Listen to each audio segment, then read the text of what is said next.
Bonjour, moi c'est le missionnaire Marcel Deguia. Nous allons partager sur le miracle de Jésus.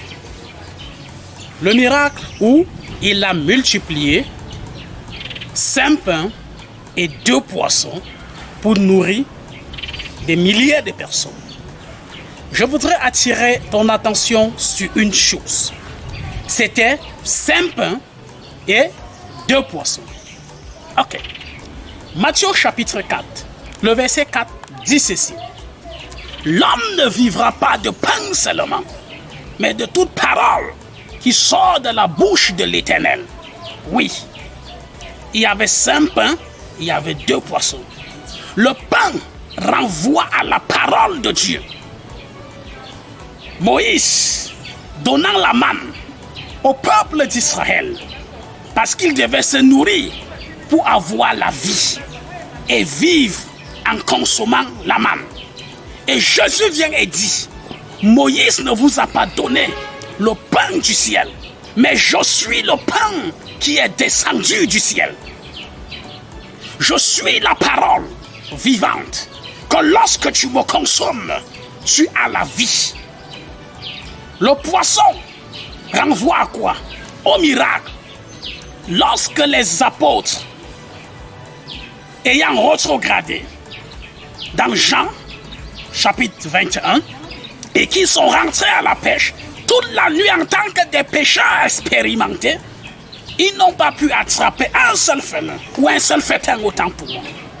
Mais la Bible dit, quand Christ est arrivé, il a dit, n'avez-vous rien attrapé toute la nuit? Jetez le filet. Ça, c'était la pêche miraculeuse. Ça, c'est le miracle. Qu'est-ce que je veux dire?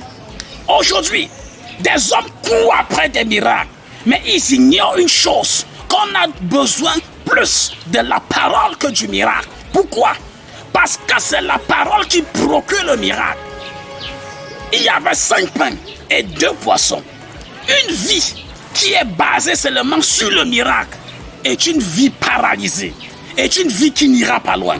Mais une vie qui est basée sur la parole de Dieu est une vie qui a une bonne fondation. Et cette vie verra des miracles. Mais une vie qui recherche seulement le miracle, sans rechercher la parole de Dieu, cette vie n'ira pas loin. Cette vie fanera. Cette vie mourra. Alors, je te conseille, comme Moïse avait dit au peuple d'Israël, chaque matin, vous devez vous lever, aller ramasser la manne. Il était en train de dire, comme l'Éternel a dit à Josué, chapitre 1, le verset 8, que ce livre de la loi ne s'éloigne point de ta bouche, médite-le jour et nuit. Oui, je dis jour et nuit, c'est écrit. Et c'est ainsi que tu réussiras. Oui, dans tes entreprises. C'est la parole de Dieu qui produit le miracle. Et tu dois la lire, l'étudier, la méditer de manière quotidienne.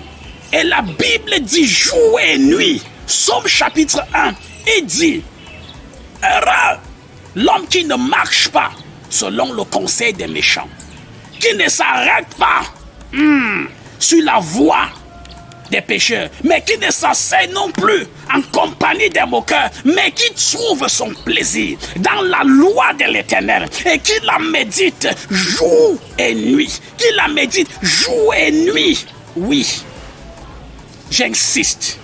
Toi qui es à la recherche du miracle, peut-être tu es stérile, peut-être tu as les fibromes, peut-être tu as le cancer, peut-être tu as atteint même du Covid-19, peut-être tu as le diabète, et tu penses que c'est en courant après miracle que tu seras guéri. Tes affaires ne marchent plus. Tu penses que c'est après miracle que tes affaires vont marcher. Non. Je te donne un conseil. Rentre dans la parole de Dieu. Car la Bible déclare que Dieu a créé toutes choses par sa parole. C'est en utilisant sa parole qu'il a créé tout ce que nous voyons de visible. Oui. Hébreu nous dit cela, que c'est par la foi que nous croyons, que tout ce que nous voyons existe par la parole de Dieu. Alors, peu importe ce que tu veux, va dans la parole. Cette chose se trouve dans la parole. Le miracle authentique se trouve dans la parole. un miracle sans la parole de Dieu n'est pas un miracle. Ce n'est qu'une illusion. Et cette illusion finira un jour. Alors que le miracle permanent se trouve rien que dans la parole de Dieu.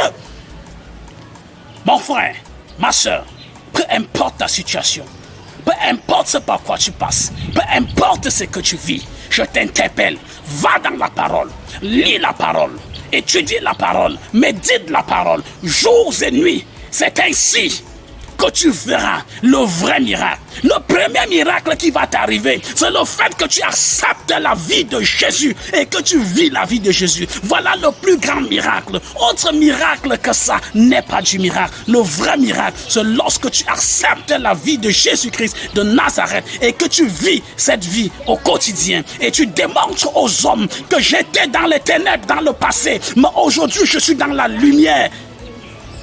Alors, si tu veux cela, prie avec moi. Dis Seigneur Jésus, j'accepte ta vie. Je reconnais que Dieu t'a ressuscité d'entre les morts. Je crois que tu es le Fils de Dieu. Je t'accepte. J'accepte ta vie. Je vis ta vie. Je marche désormais avec toi et je triomphe. Alors si tu as prié, que la grâce de Dieu soit avec toi. Que la visitation. Rendez-vous dans la parole de Dieu.